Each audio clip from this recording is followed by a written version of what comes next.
It wasn't. The facts show, I go back to that one-pager, it shows about the abandonment of fractional reserving. It shows what the lack of liquidity was in the banks. It shows that the first tenet of the NAMA proposal, which was that it would increase liquidity and credit for businesses and households, couldn't work. It showed it. And that proved by fact, not by opinion, by fact, that the main tenet of the whole exercise was a fraud.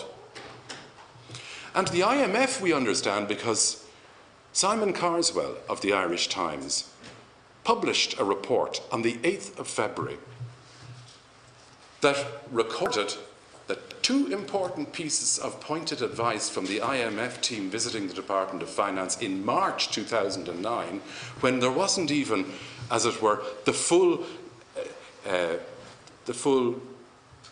understanding in detail of the types of loans and their non-recoverabilities that was going to emerge. There was for people who were expert, people who'd experienced, people like myself who've had experience of loans, workouts and recoveries, we knew, truthfully, that what was brought forward as the second main tenet of the NAMA project, that loan losses would be contained at 23 billion, because when you subtract 54 from 77, that's what you get.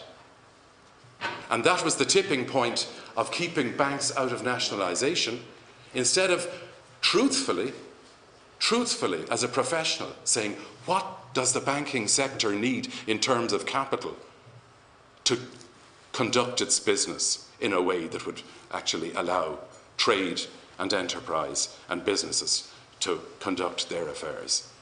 And the answer was obviously not 23 billion write-downs. The IMF told us it was 35 billions, approaching 35 billions. In fact, it's more.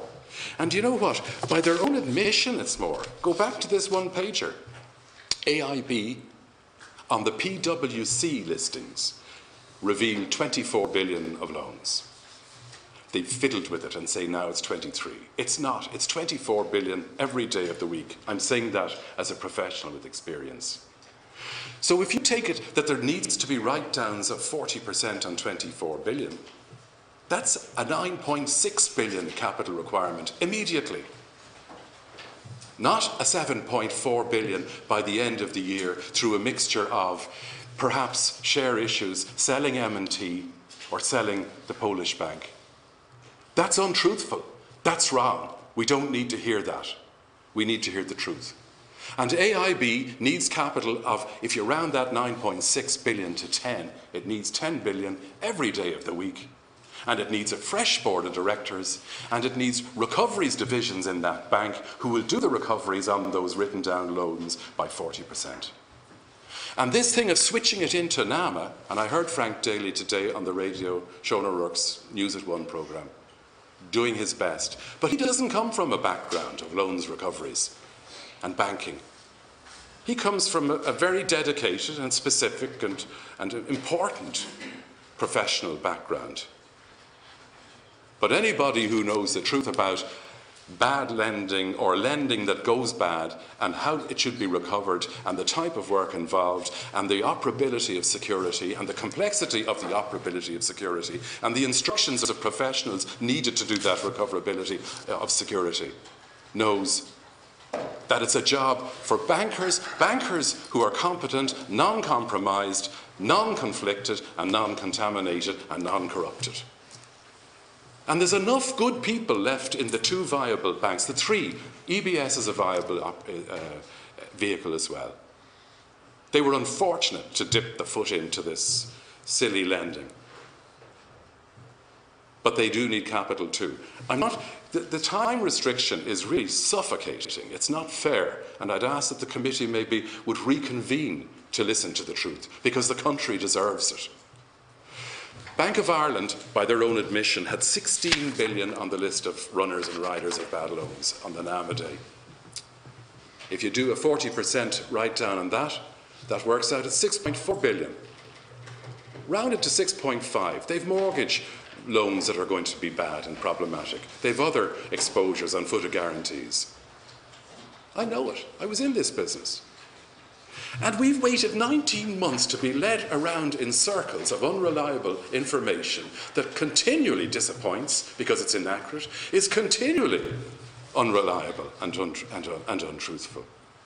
And then we sort of get distracted from the fundamental holes of what capital is needed in the banks by other things like who's appointed to the chief executive, what salaries do they get.